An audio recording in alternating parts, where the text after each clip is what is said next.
Lành tinh thiên hùng tôi bây giờ thảo lại tại bây giờ số trên của trình của siêu thiên hùng ở Phá giờ lành tinh thiên hùng quân rồi ở chung quảng tội hồi lại siêu như xính tình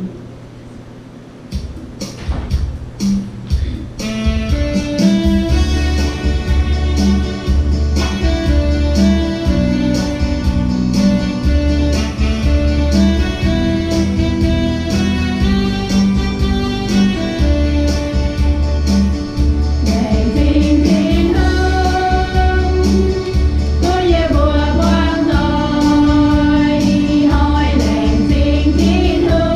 lỡ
hoa bố mạng nghe hô tàu thông minh như con bố mạng kinh sơ yếm thông minh hòa tại chúa sang thực siệp yếu nhưng bố con thông minh như con sẽ ở chủ thai xíu miền xía túc xin dễ quá tàu xíu hai cha mình về thì hoa bố mạng thao thông minh như con yêu như mẹ bùa phải là túc thông minh yêu như mẹ mà thà lá sweet như bùa hoặc tỏi tôi chỉ ở đi Jackson mà mình nhận the when you all you can eat but lobster buffet well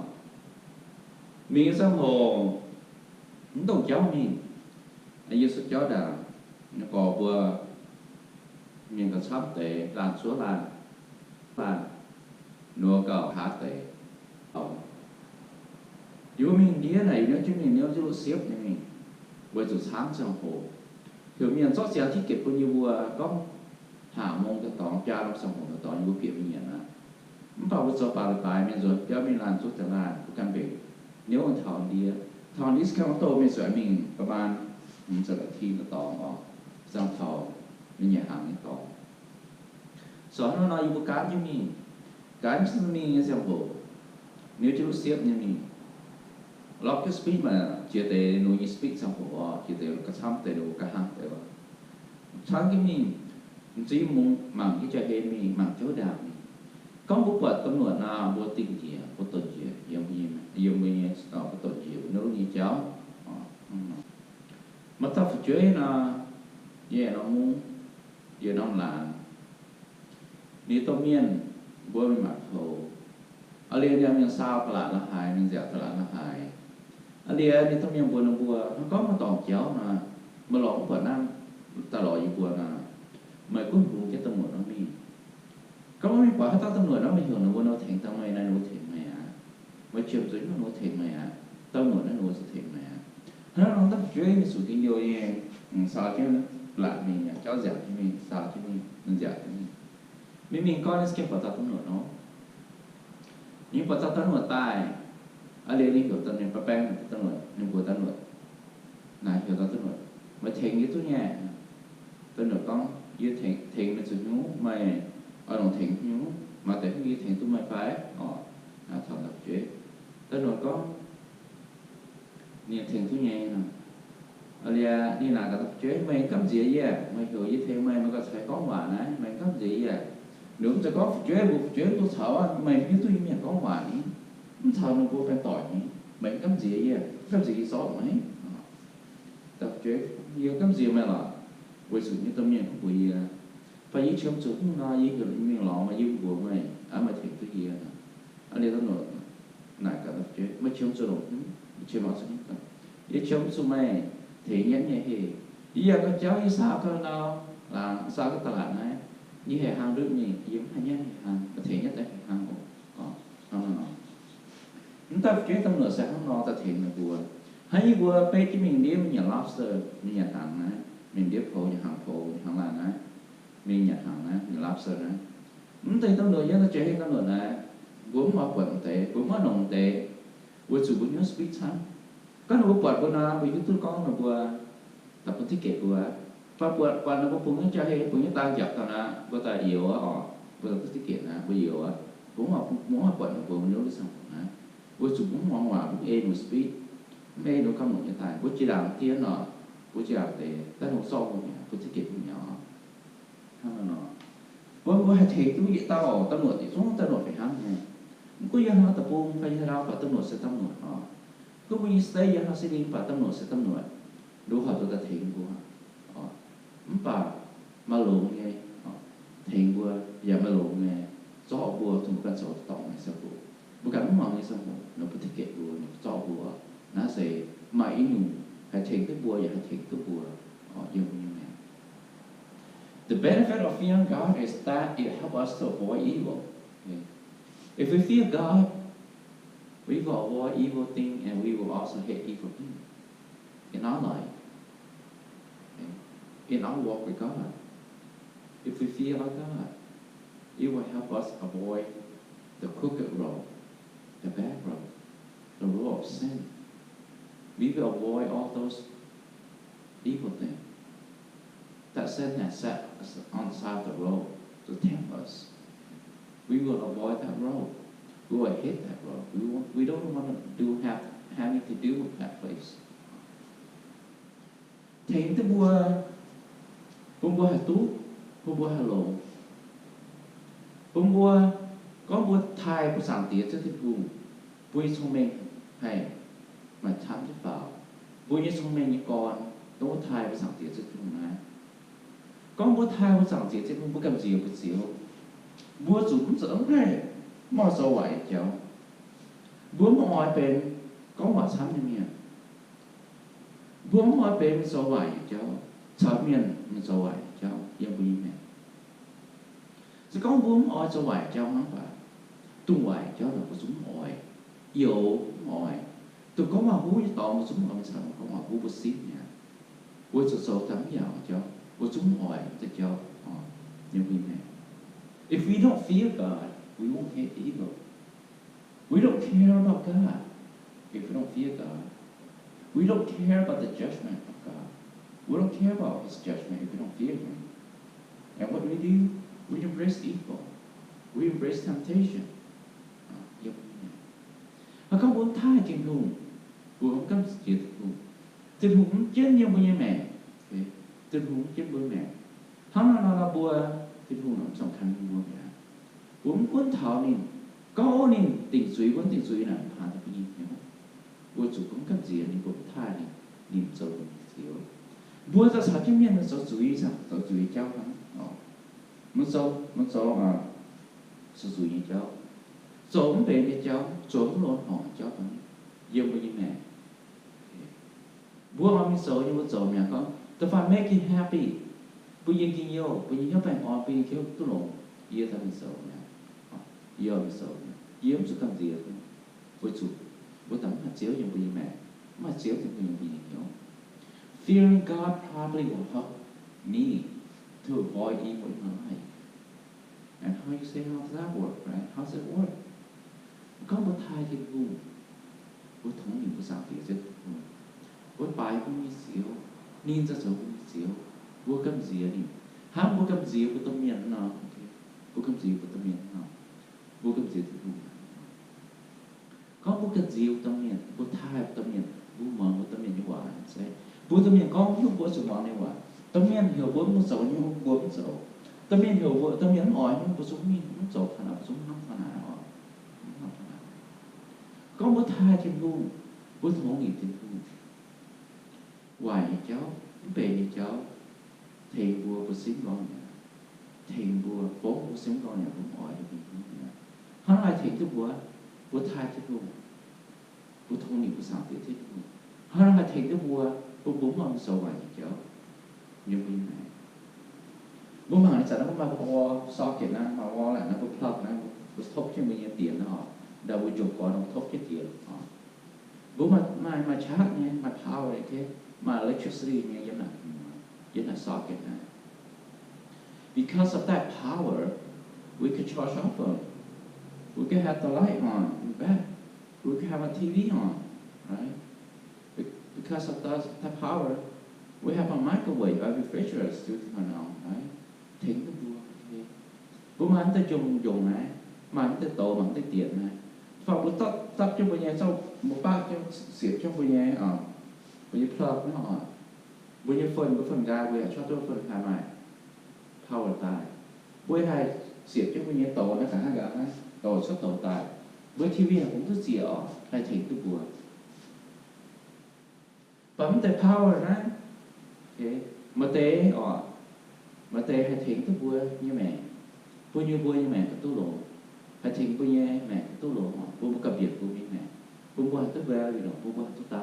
và bố với mẹ tỏ với mẹ đáo bố có nói là tỏ với mẹ đáo nên có sự coi cái hồ mò là với YouTube thế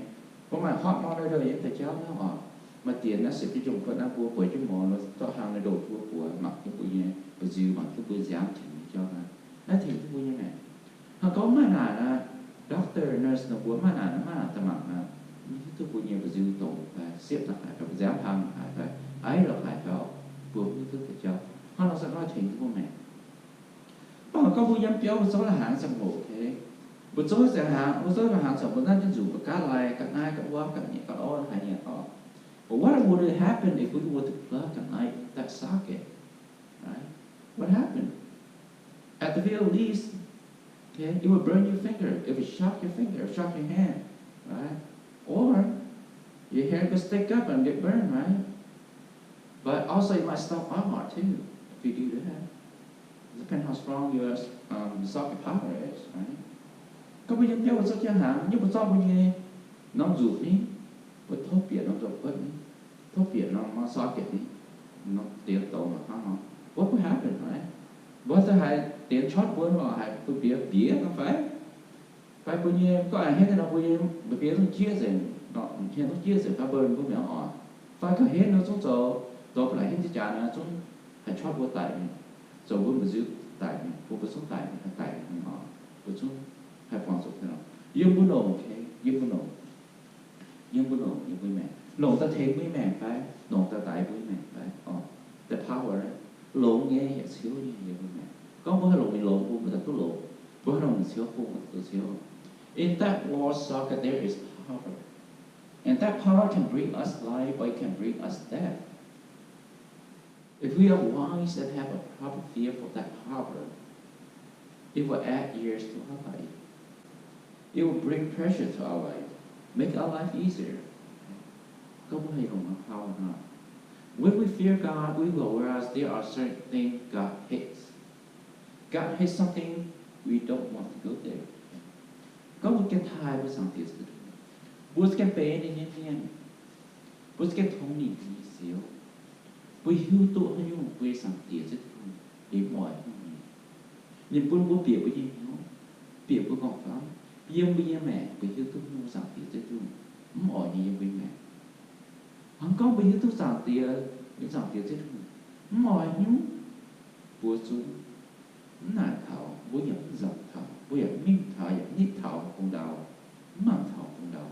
yêu với mẹ có bây giờ tôi mua sản tiền cho tôi bây giờ xíu mọi bữa sáng mọi yêu với mẹ hắn có nhữngใจbây giờ xíu làผ่านแต่bây giờ là bạn nên做一些，不你做一些东西，不做里面你好，不你爱你不爱，你爱你不爱，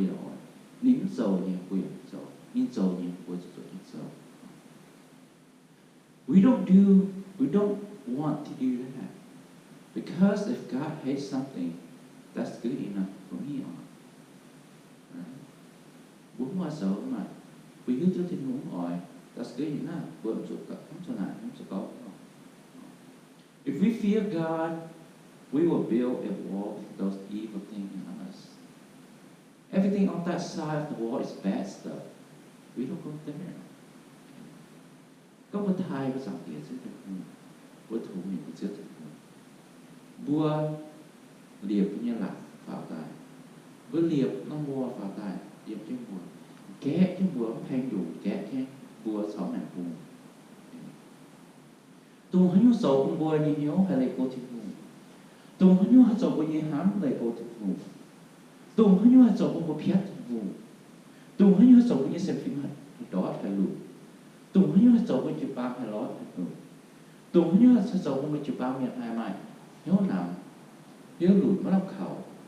bùa mới sầu bùa mới nhập bùa mà bùa cho kẻ chế với chúng mẹ buông đau não mẹ buông là vì cái tuổi cho cái tấm mình là một trái thảo thỉnh bùa thỉnh những bùa chụp vào thỉnh cái bùa hoàn toàn bùa tấm thảo nhặt thảo bùa mình bùa hoàn thảo bùa dập thảo bùa kẻ cho bùa thỉnh cái bùa này bùa còn yêu bùa buông ha this side of the wall we have life on that side we face death bùa còn yêu thì bùa bị chặt bùa còn yêu nhé lồng cái tỏng bùa buông là bùa mình bố biết mặc thảo bố sát thảo bố dù yếm buông bố tốt chào này yếm bố buông bố nít thì bố thay bố hai bố thông minh hai bố tụ bố làm thảo bố nhìn nhóm sử dụng bố nhìn nhóm sử ra bố nhìn nhóm hẳn nhau nhau bố nhìn nhóm hát bố sao như tỏi phải hát thế bố sao như tỏi cũng thể bác bố sao chứ nó bố thế mà lộn như mà xíu nhỉ mà tiền nó mà lộn nghe có mà thải hoàn tới quỳ nhau sao chứ nó qua bây giờ hại bây giờ life có lộ tệ có làm khẩu tệ có làm hỏng tệ giống như mẹ giống như mẹ mà tệ giả tội là sao chứ nó vừa thiện tới vừa giống như mẹ thiện tới quên hoàn tội thiện tới quên chụp ba thiện tới quên sẽ phí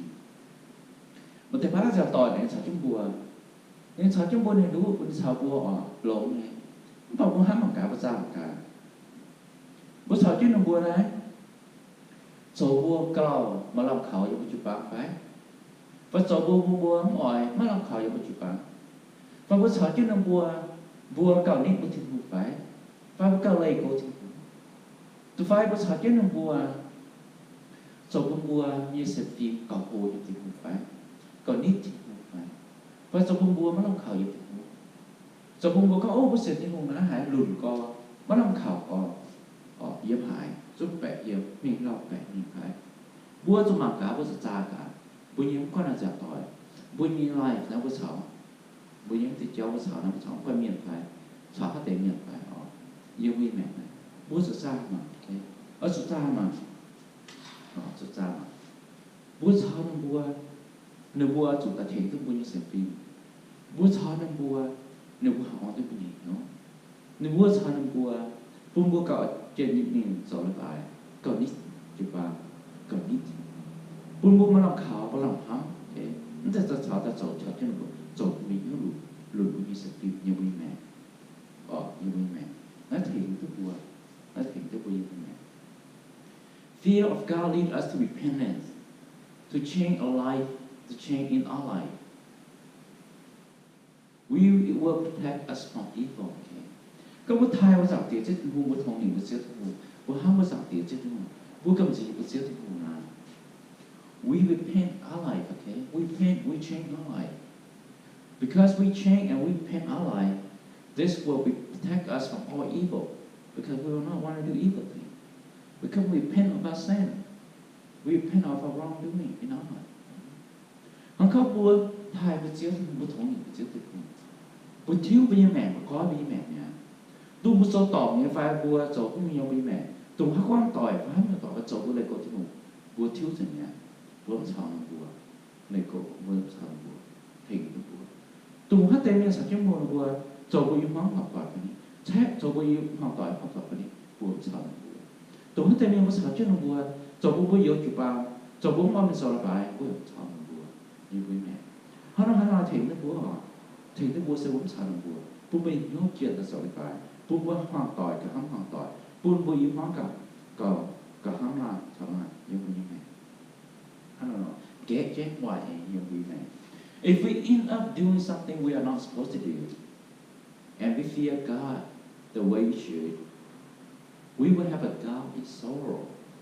that will make us want to repent of what we have done. Có mà rằng hồ bùa sầu chủ tổ tỏ và sầu chủ bùa mà tổ sầu chủ nhé họ có bùa cầm gì thì bùa thai thì bùa như sầu như xéo cũng như mẹ nó bùa như xem phim hám bùa như xem phim hám thì bùa như những điều thì bùa bùa sầu tỏ này nó bùa như xem phim thế tụi thai thì bùa nó chỉ một sầu xéo này tụi nó sẽ không tỏ thì bùa mình thảo xéo thì mình sẽ như thố chiếu quả của thố chiếu quả của Giêsu thố chiếu thì phải thiếu của mẹ yêu quý mẹ yêu quý mẹ tôi muốn giàu tỏ phải tôi muốn học giàu như vừa giàu phải tôi phải cháu này yêu quý mẹ God loves those who fear Him properly and God has compassion on them like Father has compassion on His children. Thiên父nên sự kinh hạnh của nên giàu như xíu nên sự kinh hạnh của tung bùa thai này nhiều bùa hám này nhiều nên giữ được một sự hám bùa nên mai khuyên nhau con bùa nên mai hám này con bùa nên mai phú nhau con bùa hám bùa như tâm niệm hám bùa hám bùa như tâm niệm khuyên bùa nó hám bùa tâm niệm cho con ở uy bùa bùa bùa tại nó hám bùa tâm niệm ông xuất là cho con bể tại bùa bùa là béo như bùa bà hàng nhỉ cũng xuất là con ra hệ cái bùa mà nó su phải mà hàng nhỉ phải mà tổng cho bùa lục phải bùa tổng niệm để hám bùa tâm niệm để hám bùa như xíu nên về như thế này nên mình sầu này cái như sầu này như là bùa tu lục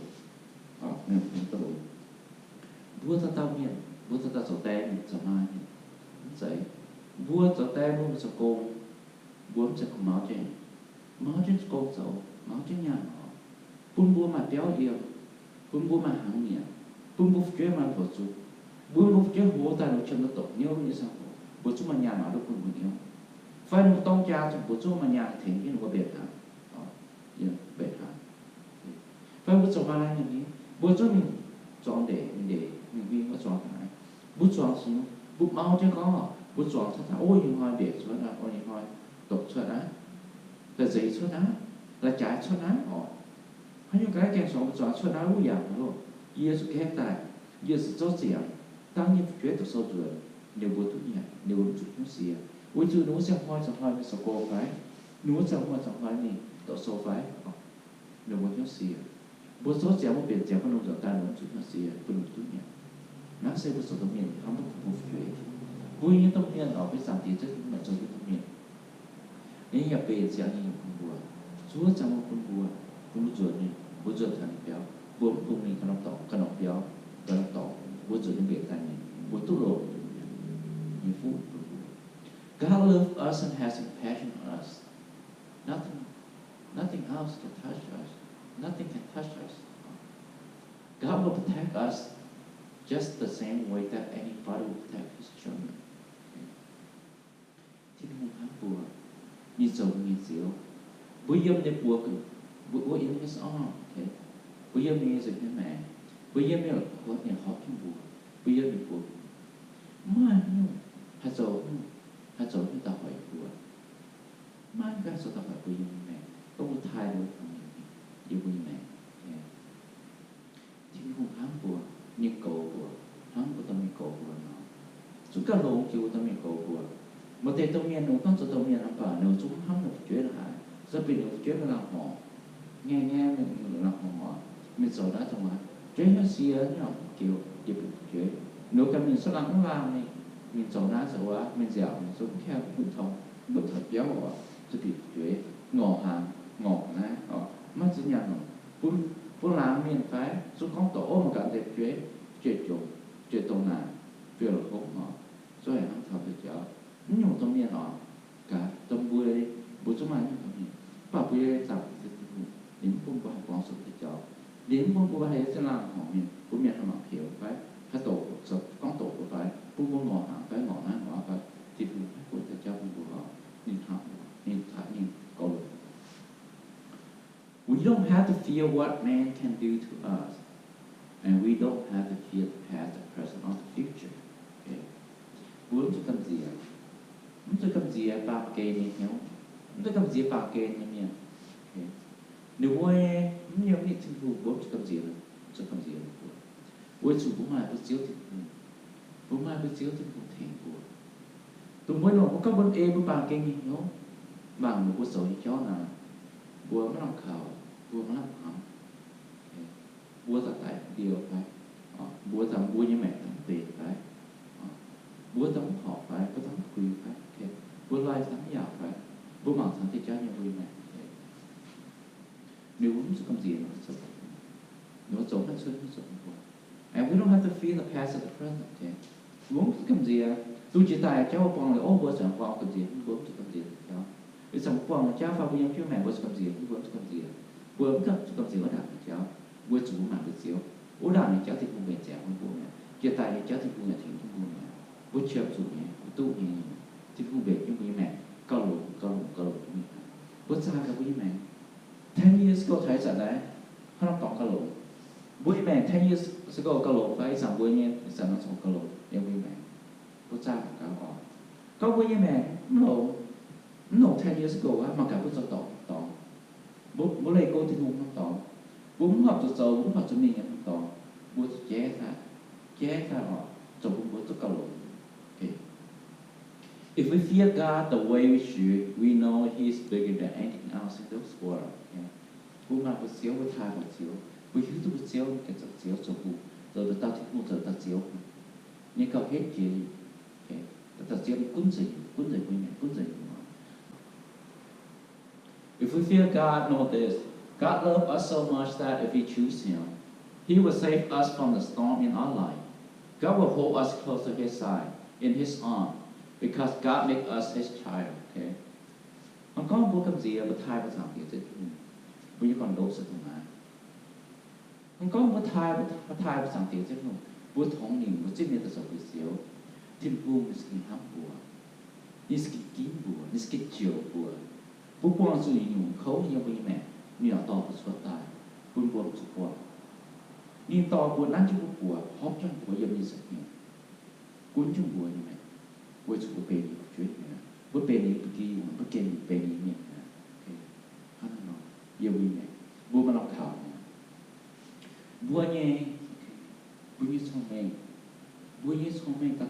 聪明，不你聪明一节，我就接受的做你少，我就太你做你少，我是聪明，你长得就我就唔你话，cái话就，都唔學做嘅，唔學做咩嘅，唔愛咩嘅，即唔愛嘅，唔做咩，唔學做嘅，唔做咩，就做啊，我想係點嘅，都壞咗，係幾嘅，壞咗những cái này. Vua cho to thiên vua nhà hám, yêu chú với mẹ, thêm theo chủ ban,